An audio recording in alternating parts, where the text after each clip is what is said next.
What is going on, everyone? Today, we're talking about worms. Let's go.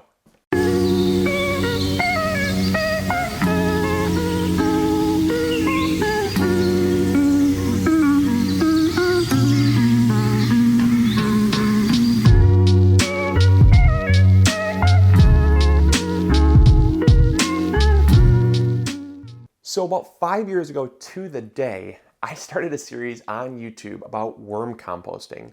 And at the time, it really wasn't a mainstream thing. People really hadn't heard about it much. And so a lot of people were like, ooh, I don't know, putting worms in my house? I'll have to ask my wife, AKA not a chance. But to my surprise, the video has actually blown up that started the series. It was just a simple video showing people how to create a worm bin for about $5 using stuff around their house, some worms, and some food scraps. It really was a simple setup because at the time, the setups that were being sold to be marketed out to people were super expensive. And I always say, if I can make something that works just as good, if not better, for a fraction of the cost, I'm gonna show you all what that is because I want to save you all money and make your life easier when it comes to gardening. And I think that is really why people gravitated towards it so much. But like I said, since then it has gotten over 500,000 views. It's blown up. It's been shared on blogs and other YouTube channels all over the place. And people have really loved it so much that all of a sudden, with kind of spring coming in and kind of people coming back to the gardening related videos again, it started to pick up traction again. And with that, we get a whole flood of messages and questions in our inbox. And a lot of them this year have worded around, hey, I saw you did this 5 years ago. What would you do differently 5 years, what would you do differently than you did 5 years ago? Or are you still using the same worms? How are your worm bins doing? Just a bunch of similar update questions that people want to see kind of all worded about the same type of stuff, which is our worm bins. So what we're going to show you today are a few things. Number one, I'm going to answer the question, would I do anything differently than what I did in that original video? And the answer is no.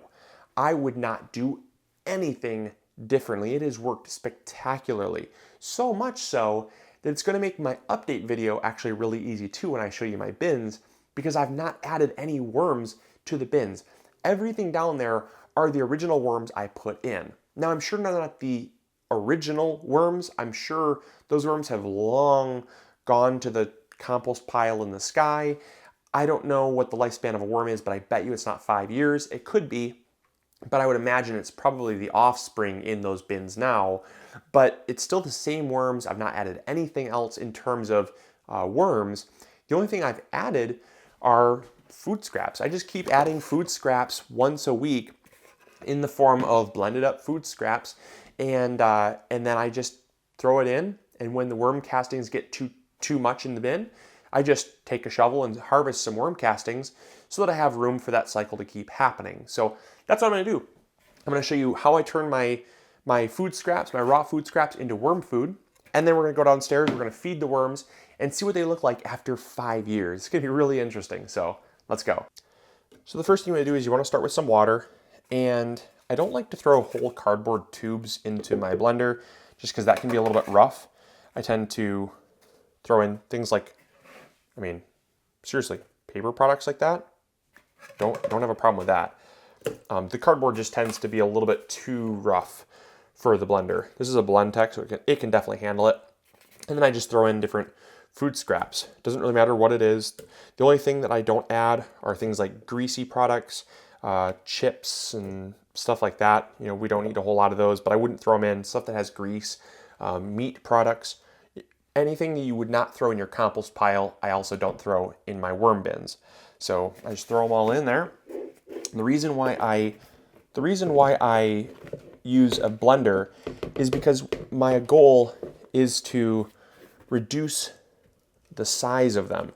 The thing that I don't want to do is I don't want to throw in whole food scraps because the worms don't have big mouths.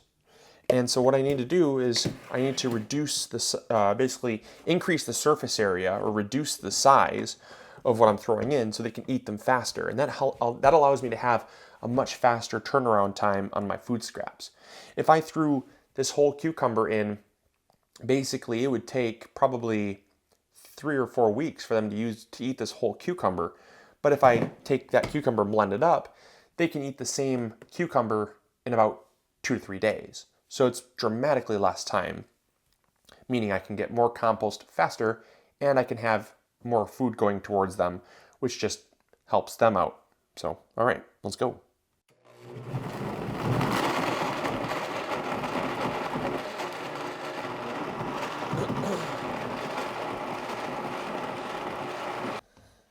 All right, so it kind of doesn't smell that bad. Probably wouldn't drink it though, but you can see that's what it looks like. All right, let's check it out. Let's see what the worm bins look like after 5 years. Now, of course, I see what they look like every single week, so it's not like it's new to me, but it's new to you because I haven't done it in a long time. So these are what the worm bins look like. They're about 50% full right now, but I'll usually do a harvest once they get about 3/4 full. And that's because I don't like the compost inside getting too very close to these air holes. I just don't want to risk the worms leaving the bins. And so when they're down 50%, 3/4 full, there's never a risk of that happening, and so that's fine. But they're pretty low right now because I used some worm castings for my seed starting mix. But anyways, let's get these fed here, and then actually let's check out what the worms look like first, and then we'll get them fed. So coming in close, and let's check this out. All right, so with my worm bins, I always feed on one side so they migrate, and in this case, I've fed this side of the worm bin, and that way, if I ever want to harvest, I can harvest from this side and I don't risk getting any worms. You'll see there's no worms over here, and that's because all the worms have migrated over here to where I feed them. And just scratching the surface, you'll see we're starting to get some pretty crazy worm action already.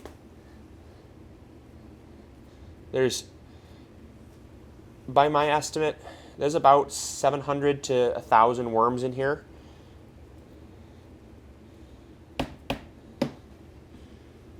Look at that. That is just incredible.